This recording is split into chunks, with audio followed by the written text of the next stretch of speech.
So the Vikalp Sangam is a process platform by which alternatives, people who are practicing or conceiving alternatives, radical alternatives to the currently dominant system in any field of agriculture, energy, arts, governance, health, education, etc., are able to come together, collaborate, share with each other, build further work together, and do joint visioning of what different societies, what an alternative, just and sustainable society could look like.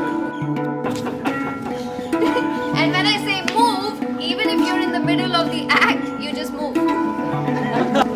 Thank you very much. Wow. Thank you. Though I know it is commonly pointed out, and to a large extent it is true, that more people have been pulled out of poverty in the last 20 years than ever before, but the problem with that worldview is that many of those people were not poor in the first place. And a lot of the poverty reduction that has happened in 20 years is due to welfare programs, not because the economic structures have enabled a more equitable generation of surplus. I think if you have total assets of about 6 lakhs, you are in the top 10% of the world's population. Imagine that. By assets, I mean to the last spoon and katori in your kitchen. So that's the kind of disparity. You need a new game in town, basically. For me, the money system is an organized system of slavery. And so the alternative is actually, if we really want to create a world of freedom and of love and harmony, then we need the alternative economy. We're in a very deep crisis because all of the wisdom and the spiritual traditions are have become subsumed by the god of money.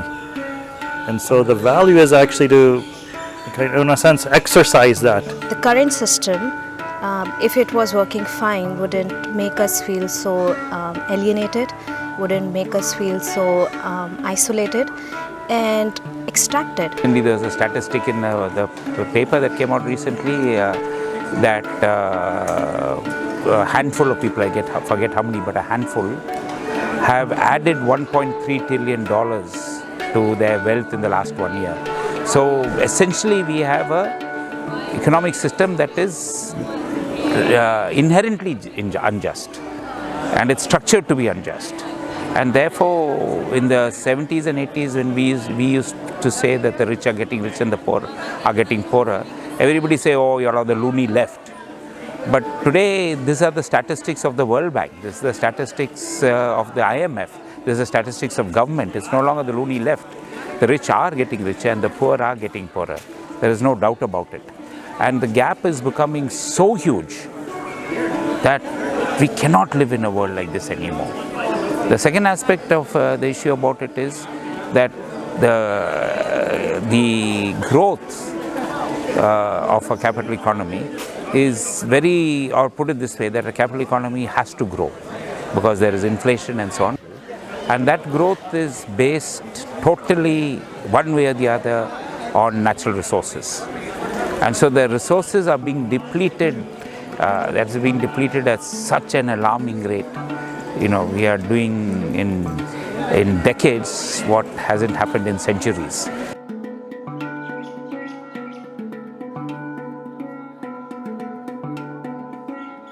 It's high time that we youngsters should invest, rather than investing in gold, big fancy cars or big fancy houses or in big educational institutes. We should invest in communities. So these are the communities are the real wealth which will help us in all the difficult times, during our struggles, and how can we embrace our struggles, embrace our challenges and pass through it by fun and a lot of happiness. I think the central seeking of these various networks is the enhancement and regeneration and re-empowerment of community. I want to be in a world where there are million yeses and we can exist in a different form, not one dominant paradigm of, well, this is progress and these are the stages that humankind has to go through.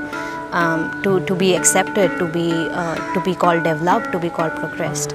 So I think that's fundamentally why we need a new economy that's not monolithic, that's not just homogenized because some people in power think that way. The alternative economy says we are individuals only because we're part of collectives. And unless the collective as a whole is benefiting, at some point or the other, we are also suffering, right? And so the idea is, instead of hostile competition, it's about peaceful coexistence and collaboration.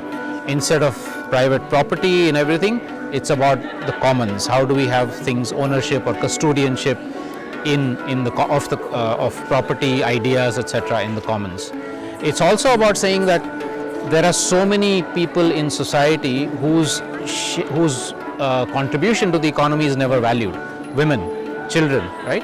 So how do we value that? Not necessarily in monetary terms, but actually give it the qualitative value that it deserves.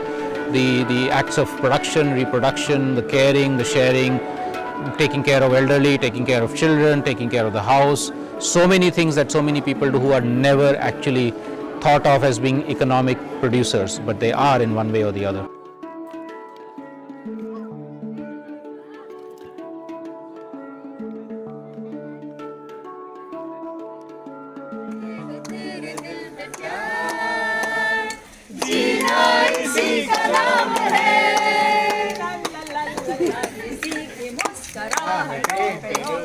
माना अपनी जेब से फकीर है, ला ला ला ला, फिर भी यारों दिल के हम अमीर है।